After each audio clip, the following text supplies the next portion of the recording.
From the Bay Area to Sacramento to Washington, D.C., Kamala Harris has shattered glass ceilings everywhere she goes. Kamala has been fighting for us her whole life. Now it is time that we fight for her. Inspired by a family tradition of activism, Harris took her momentum to our nation's capital. She's prepared. She's a fighter, she's a visionary. And she has one message for future generations. While I may be the first woman in this office, I will not be the last. Hello, everybody. I'm Pam Moore. This special is a celebration of Kamala Harris, a daughter of California and the Bay Area, who has risen to Vice President of the United States of America. And we start with a look back at how she got there. I stand before you today to announce my candidacy for President of the United States. 20,000 people come out to Oakland to launch the presidential campaign of Kamala Harris. From the moment that I heard her speak, she inspired me.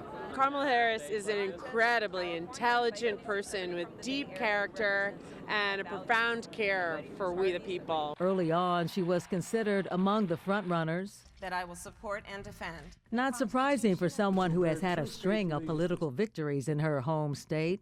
Harris's father is Jamaican American. She was raised in the East Bay by her Indian American mother, a cancer researcher. She graduated UC Hastings Law School, was an Alameda County Assistant DA in San Francisco, then elected 2 terms as DA in the city starting in 2003. Harris and her only sibling, Sister Maya, are extremely close. As children, their mother exposed them to activism and rallies and community, which is why in this campaign video, she passionately credits her mother's courage as her driving force. The fact that my mother never asked anyone permission to tell her what was possible is why, within one generation, I stand here as a serious candidate for President of the United States. As district attorney, she was tougher on crime than her predecessor. While popular, she did hit some snags: a drug scandal at the county crime lab, the murder of a man in witness protection, and her refusal to seek the death penalty in the killing of San Francisco police officer Isaac Espinoza. I'm a candidate. She decided to run for state attorney general, was elected in 2010, and immediately started to pick up some national buzz. The work that, if elected, I will be able to do as Attorney General of the state of California, I think can very much be work that would be in tandem with the goals of President-elect Obama. As the issue of same-sex marriage was taking off, she refused to defend the Prop 8 ban, and when the final court ruling came down, she performed the vows for the first couple in San Francisco. I now declare you spouses for life. As AG, surprisingly, she went against the Obama administration's deal with the banks on the national mortgage debacle, demanded a larger chunk of money for California homeowners, and got it. It is going to allow people to stay in their homes. The Obama administration kept an eye on State Attorney General Harris. Her name had been mentioned for possible positions as U.S. Attorney General or even Supreme Court Justice after the sudden death of Antonin Scalia. She declined interest in both. And while AG, in 2014, her close-knit family expanded. She married Los Angeles attorney Douglas Emhoff. She has made a lot of noise as California's junior senator on the high-profile Judiciary and Intelligence Committees. She has stood out in hearings, using her skills as a prosecutor. Attorney General Barr, has the President or anyone at the White House ever asked or suggested that you open an investigation of anyone? I wouldn't. Yes or no? Could you repeat that question? I will repeat it. In a chamber dominated by Republicans, she has helped lead the fight for national police reform and the federal anti-lynching bill. They are not marching in the streets for watered-down proposals. Been vocal on the need for more relief and critical of the White House handling of COVID-19. I think there's been an utter vacuum of leadership out of this White House. And supported impeachment of President Trump. I am in favor of beginning the impeachment proceedings, and the reason is that, I've read the Mueller report, And there is clearly outlined at least 10 cases of obstruction of justice. In her run for the White House, she famously hit hard at Joe Biden for working with segregationists when it came to busing. Do you agree today that you were wrong to oppose busing in America? Later, she said of Biden, I think very highly of Joe Biden. I think a great deal of him. I think he's been an incredible public servant. I think he was an incredible vice president. She admits she never convinced the Bernie Sanders progressives in her party to support her. There are some people who just believe that prosecutors shouldn't exist, and I don't think I'm ever going to satisfy them.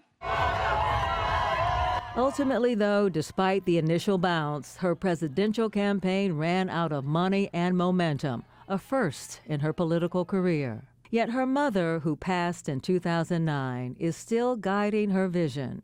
I think my mother would want most that we bring integrity and fairness and justice back into our democracy.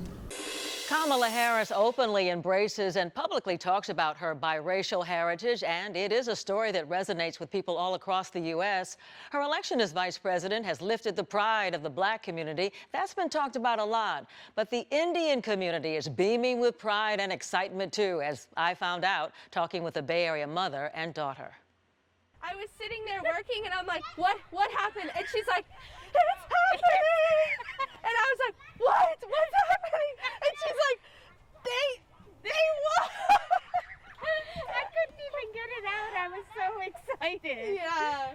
It was, and then we started jumping and We were screaming, jumping up and down. This is Avani Hamilton and her mother, Sheikah Hamilton, both still giddy and aglow about the Biden-Harris victory. Sheikah immigrated to the United States from India as a child. Avani was born in the U.S. and is biracial like Kamala Harris. Well, the fact that we're both half Indian, half black, it is just so special. I mean, growing up, I felt like I had two identities, and I had to find a way to blend the two cultures together. It's so cool to think about and to see her represent me in a place that I never thought I'd see myself is incredible. Sheikah is a longtime supporter and volunteer on Harris's campaigns, from her days running for Attorney General, then to the Senate.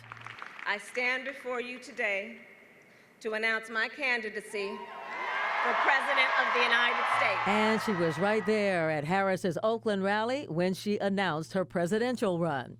Sheikah takes family members to these events. And just as Kamala's mother did when she was young, Sheikah takes Avani along too, and has since she was a little girl. I met her first when I was 10 years old, and we were at a fundraiser for her campaign for Attorney General. And after the event, Kamala was standing there, and we went up to her, and my mom said, "My daughter shares the same background as you."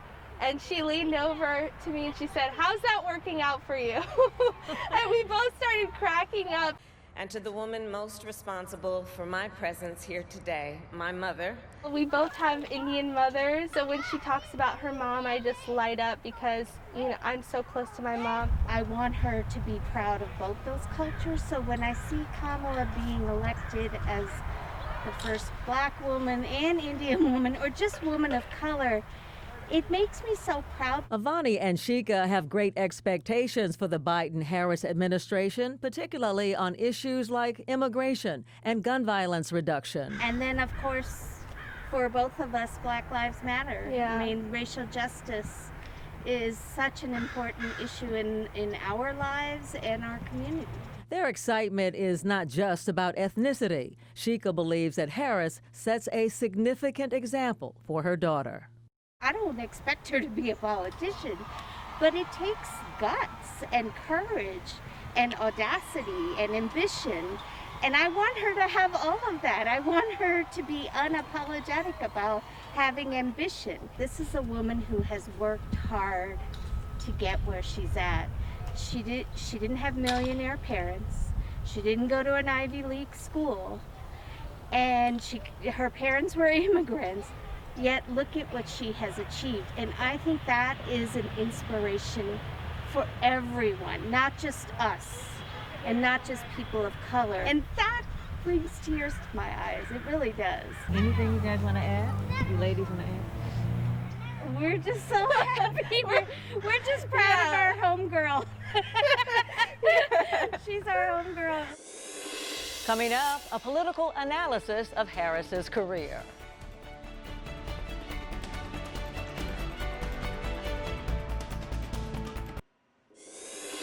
In the history of the nation, Kamala Harris will be the second vice president from California, the first, Richard Nixon. Of course, she holds many distinctions as a Black and South Asian woman. Her election is a major milestone in the story of women in American politics. For some analysis, I talked with longtime reporter Carla Marinucci, senior political writer in California for Politico. Kamala Harris's story is an American story, but it's a California story because she's a child of immigrants. This is a majority minority state. This is someone who grew up in the Bay Area. She grew up hearing the music of South Asia. She grew up hearing the music of Jamaica. She grew up in the streets of Oakland and Berkeley. So it's a very, very big deal. We've been through years in the past where we've said this is the political year of the woman, maybe 2 or 3 times in the last 15 years. Is this different? Yeah, I think it is, Pam. I mean, I think Kamala Harris's ascension to the vice presidency really puts to rest the whole question about electability of women to high office. It has been a long haul for women in this country to have somebody in a position of power, in the second position of power in this country. Considering how other countries have decades ago elected prime ministers and presidents, it has taken American women a long time to see what they're going to see with this inauguration. And I think women and girls all over the United States of all walks of life, children of immigrants of every political persuasion, can look at Kamala Harris today and say, maybe I can get there. How would you describe her? Kamala Harris has been someone who's been very, very smart about her political career. When you're talking about law enforcement, she talked early in San Francisco about being smart on crime, about police reform and other issues, kind of ahead of the curve of today's discussion on that. As Attorney General, she tackled national and international narcotics groups, organized crime, human trafficking, but she's always been someone who has had women's support. What challenges do you anticipate she's going to face as the first in this position? I don't think those misogynistic, sexist attacks or racist attacks on her are going to stop. But Kamala Harris has survived those. Kamala has been criticized by some of these Republicans as being too radical, too left, too progressive. She's going to have to work with them, and that's going to be her big test. She's going to bring to that place sort of a whole new perspective as well. When you're talking about the multiracial family that she has, and a husband who is Jewish and white as the first gentleman, this is a groundbreaker all the way around. This is breaking glass ceilings many ways, and Kamala Harris is the one to do it. Much has been made of the political muscle of women of color in the 2020 election, particularly Black women. Amy Allison is founder of She the People. Based in Oakland, it is a national network focused on building the political power of women of color. I talked with her about the hard work to victory. She the People organized the first ever presidential forum focused on issues women of color care about. And it was at Texas Southern, a swing state. We had 2,000 women of color in the audience. It was spring of 2019 during the Democratic primary season. This was an important event for She the People. 8 presidential candidates talking specifically to women of color, among them Kamala Harris. I'd like to bring to the stage California Senator Kamala Harris. She walked out on stage. She got a standing ovation. This was a breakthrough goal for me, creating the possibility that women of color would be seen and heard in a new way. And then to hear of the Biden-Harris victory. When I heard the news, as focused as I have been for 3 solid years, my heart swelled and burst because it was I knew that we were experiencing history. Amy Allison, like Kamala Harris, grew up in Oakland. She says while Harris's background is important, the bottom line is still the issues. It's what people stand for, their vision, their commitments. And for women across the country, having Kamala Harris back in the presidential primary be the only candidate that talked about violence against women and girls, push for a number of issues around economic pain that people are feeling, racial justice. It matters who she is. Like in my hometown of Oakland, California, what has happened is that there has been... Kamala Harris coming from the city almost isn't a surprise, because if you think about it, great multiracial movements, anti-war movements, labor movements, Black Panthers all came from here. For Allison, the hard work of the last election sets the foundation for the future. She says the grassroots efforts of She the People reached nearly 4 million women of color in battleground states in 2020, a sign of what's to come. So for women of color who hadn't been recognized, for us to take the leading role, Black women, Latinas, Asian Americans, Pacific Islanders, Indigenous, in all of our ways, was a remarkable movement in terms of expanding democracy, really establishing that this country is going to be a multiracial democracy.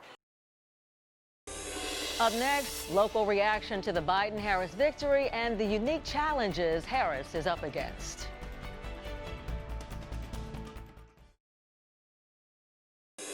Most people know Kamala Harris as a politician, but Amelia Ashley Ward knows her as a friend. She's publisher of a weekly newspaper that focuses on the Black community, and I talked with her about their friendship. And my son called me. He said, "Mom, it's official. It's over. They've won." And I dropped the phone. I started crying. Amelia Ashley Ward is the publisher of the Sun Reporter newspaper in San Francisco and a longtime friend of Vice President-to-be Kamala Harris. When I met this young, talented African-American woman, and we became friends, and when she told me she wanted to run for a district attorney, the choice was easy for me. I had to endorse her. I'm definitely for women.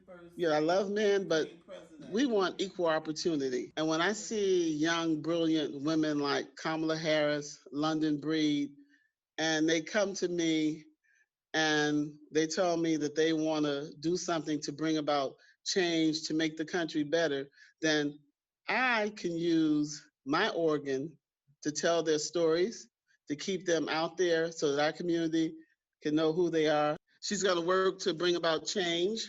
She's not going to back down, and she's not going to let anyone tell her what she can't do. I like for people to know that even though she seems to be so intense, that she's a lot of fun. I remember we went to a Beyonce concert together.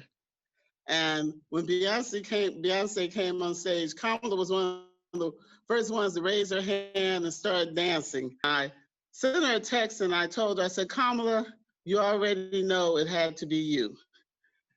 And I told her how proud I was of her and I congratulated her. Within 5 minutes, she hit me back and she said, "Dear Sister Amelia, you and I have been on this journey from the very beginning.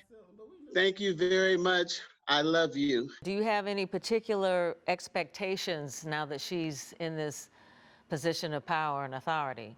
Yes, I expect to one day call her Madam President.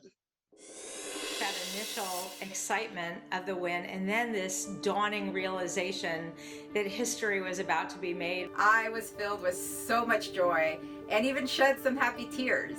You know, as a immigrant Latina and a San Franciscan, I'm immensely proud that she's going to be leading our country. We're sending Kamala to Washington in this new role, and seeing a woman of color elevated to that position is really powerful. I think a really important precedent that we're setting. A lot of little girls, especially little girls of color, are going to grow up knowing they could run for one of the highest offices in our country. Kamala Harris is both qualified to lead during these difficult times and will be a groundbreaking vice president. As a woman in leadership myself, I am a testament and a witness that representation matters. And so there are those who critique identity politics, but the reality is, if we believe that we should live in a democracy, and if this is truly to be a representative democracy, then you have to have people in place who represent the democracy. Her win brings more women to the decision-making table and allows more women and more women of color to see themselves represented in the highest positions of power. Whenever you have diversity, whether it's gender diversity, whether it's racial diversity, even if it's diversity in sexuality, you bring perspective. It is impossible to really bring to the forefront the experience of a people whose shoes you have not walked in. Literally overnight, she will change the face of leadership and bring all of our voices to the table with her. She's going to be meeting with heads of state who've been so used to dealing with male heads of state that it may take them a little bit of time to realize that don't look at the gender or the skin color or anything, look at the capability of the capacity of the person in front of you. Oftentimes we are allowed to be present, but our voices are not allowed to be heard, or we are not allowed to exercise the authority that should come with our presence in the room.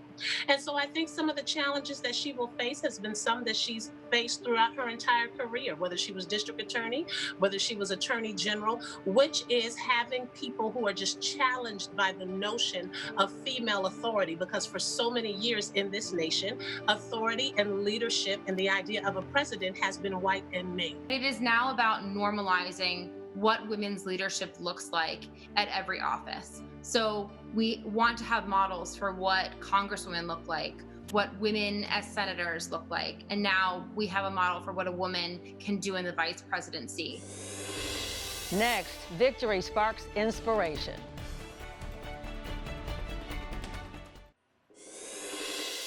As we said, her victory is inspirational to many, including this Bay Area teenager, Tyler Gordon. He painted her portrait as a tribute. I'm Pam Moore. Thank you for joining us for First, but not the Last.